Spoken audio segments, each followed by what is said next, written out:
Hello everyone, welcome to another UConn PAES construction project video update. My name is Lou Gett. Today we're on the ESCO project, which is the new steam and condensate replacement more or less on Hillside Road. Today is June 22nd and we're going to take you through some of the updates today. In order for this project to be completed during such a short time period duration, it's been broken up into zones. In one good point about working the zones is some of the crossings we can leave the roads open during the process. So with zone 1 in front of Gant, zone 2 in front of Jorgensen, zone 3 in front of the Student Union, and finally zone 4 in Fairfield Way. And if you drive by on Hillside Road, you'll see all zones are currently under construction. Zone 1 being the most complete with a hydro and some x-ray on the piping already. Probably zone 4 is the next closest behind, with the last one that was started actually in front of Jorgensen was zone 2. So in order to get this project started, there was an extensive landscaping tree relocation. The trees were removed and stored so that they could be replaced at the end of the project. So it's not just installing the steam pipe. It was, the preparation work, landscaping, and it will actually be the restoration of the landscaping after it's completed. We'll show you a quick overview starting at the most northern end in front of the Gant Physics buildings. This will be the first vault, and then it comes down as it's traveling to the south. I know it's actually going up the hill. This is an expansion loop with another expansion loop over here, and then this is another vault F1. So the vaults are used for distribution to the existing buildings, terminations to branches and things of that nature. Well, we'll cross Auditorium Road, and on the corner of Jorgensen will be another vault.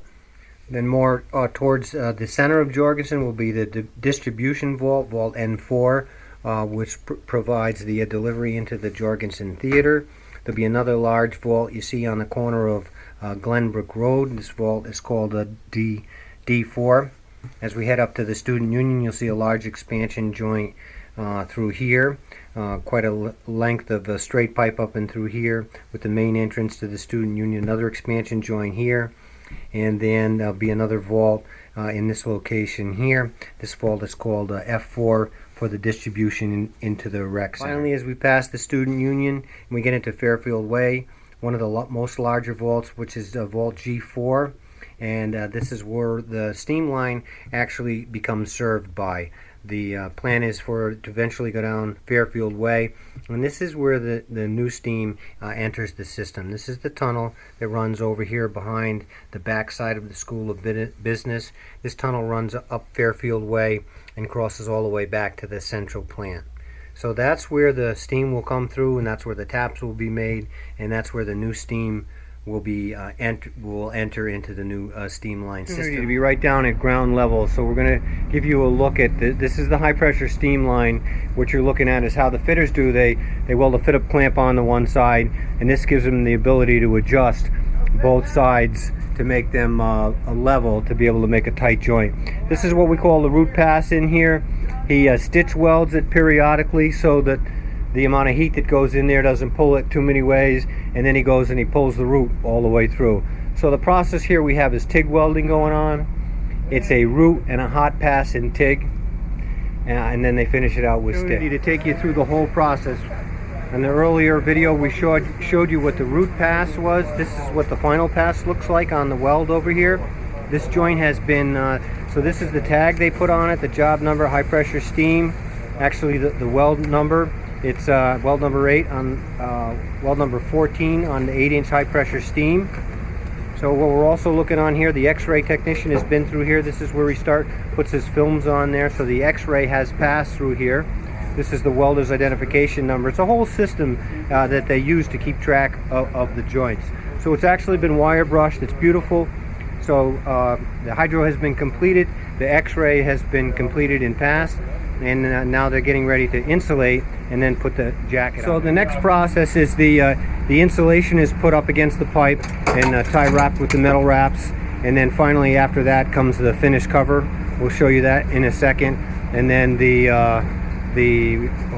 leak detection wires are connected, the insulation, and then the PVC cover goes on top of that. So we'll continue working our way through the process of closing up.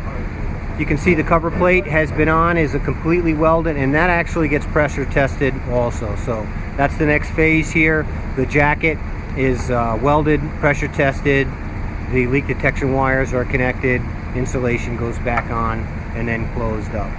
So this is a huge process because you've got to use the steel for the steam to pass through, and the steel will erode up against the elements, so it has to be encased, and the integrity of the protection cover is what makes this steam system really last. So it's a multi-layered process. We've got the pipe, we've got insulation, we've got the jacket, pressure tested, leak detection, insulation, and the final protection is the PVC, and we'll take you in a later video when they actually wrap that.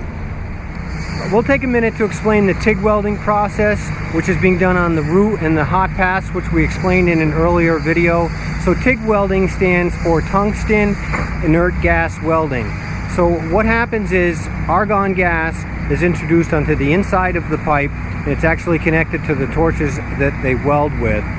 And the argon gas displaces the oxygen, so there's no carbon buildup, there's no oxidation, which happens when the stick welding. If you think of the stick welding and the flame, there's some oxidation that happens with that. So the TIG welding with the argon gas is the cleanest way to provide a weld without any oxidations. So it's quite an extensive process. The inside of the pipe is completely filled with the argon gas, and it runs through the hose, as I mentioned before. So we are now in Fairfield Avenue, and here's another I-beam. This was, the challenges of all the existing utilities through this area, all the crossings.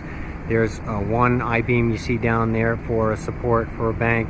There's another I-beam that you see right down in here. Another I-beam over here. There's a water main that's being hung over into this location. So a lot of utilities to be crossed and coordinated with. So we talk occasionally about the incredible opportunities to be at ground level, and here we are at ground level at Fairfield Way. We just walked earlier up there and I showed you some of the beams and some of the utility crossings. There's, we're taking a look at an old, this is what we would call an old clay sanitary line, where we've put a, tied it in with a Fernco and a PVC, because the old clay would not have stood up at this particular time. There's the water main that we looked at earlier, and that's the expansion loop down a little ways that we talked about in front of the student union. So great opportunity to see at a ground level here. So a great time to take a quick peek at one of our distribution vaults that's under construction at this particular time. We are on the south end of the Gantt building, and this is the distribution line heading over to the south end of the Gantt building. So you can see the steam line comes in. It's what we call a drip leg on the bottom to be able to catch any sediment that's going in through there. The line comes over, and it offers isolation valves, to be able to close this off independently of the steam main, and then eventually it will run over. You can see the two red caps on the existing lines that they're going to tie in. Another utility that they had to cross over. So they try to do most of the work before they put the lid on this. This will always be accessible later on, but it will be through a cover and manhole going forward. Quick peek at a water main that was right in line. Those are what we call megalug fittings that are torqued down to a specific torque. And the water service continues into the building. On top of the Gantt Physics building to get an overview of the Phase 1 portion of the steam line. As we mentioned earlier, that's the first cast-in-place vault for the distribution into the north end of the Gantt building. We come down the expansion loop that we were talking about. Another expansion loop. The welder down there welding the jacket that we showed you in a little previous video. And that's where the first hydro was completed at. That's the southern distribution heading into the south end of the Gantt complex. We're looking as the lines. There's excavation heading up towards the theater, Jorgensen. This would be Phase 2, the leg that comes across up through here, up and through the Jorgensen Theater. You can see up at the theater they're in the process of the excavation.